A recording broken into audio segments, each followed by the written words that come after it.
Nang ako doon. Kasi nga, siyempre, Ano talaga sa payat, no? Kana bang ang iniisip ko kasi, mahiyain, no? di baling pagbukas ko, nandun siya, at least, may panglinis ako na dala. Buti na lang kamo, may panglinis pa ako na dala. Ay, may dala ka palang panlinis. Oo, squeegee. Para-paraan. May basahan akong dala. Oy, basa ba? Paano pag biglang nagbukas si payat kay magtai, tas andun? Oh, sarado naman. Maririnig naman yun dahil kumakanta. Take another chance. Kaya siguro siya umalis kasi kumakanta-kanta ako. Tapos yung tubig, gumaganon eh. Hindi ko ako yung buong CR ko. Tingin mo, malinis nga yung noise. Nakalinis agad sa oras. Nakalinis tuloy ako ng sa oras. Sabi ko, props ko lang tong basahan na dala ko eh. Sa pilitan tuloy.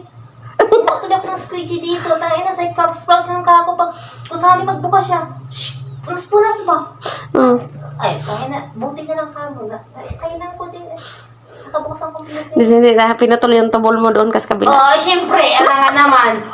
Ano naman, ituloy ko pa doon. Inandyan na siya. Oh, siyempre. Pero tayo ka ng laka doon. Oo, nakatulog ako. Kala ko, hindi ka Siyempre, pag upo kong ganun, hindi pa to lumalabas yung tae ko, siguro mga 3 minuto pa. Umiiri na akong ganun. Nakadalawang iri pa lang akong ganun. Gumano na. Wala, wait na. Hugas ako agad ng tigil. Talagang tinigil ko muna yung bisa natatain na talaga ako. Nakatain na ako eh. Kita ko, pinash ko na. Shhh! Gumanang ako ng tubig.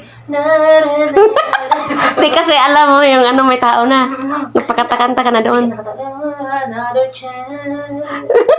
Siyempre, ano ko yun. Siyempre, ano ko yung bathtub. Nilakasan ko yung ano, yung ginamit kong paano yung shower. Lumabas tuloy si payat. Paglabas ko, wala na siya. Wala na siya. Squeegee ko na bilisan. Kunwari, siyempre, inanuan ko na din ng kunwari para pag ano, ay, nagilinis si Rosago kanina. Hindi nakikisiyan. Bullshit talaga. Buisit, yun. Hayop. Sabi ko,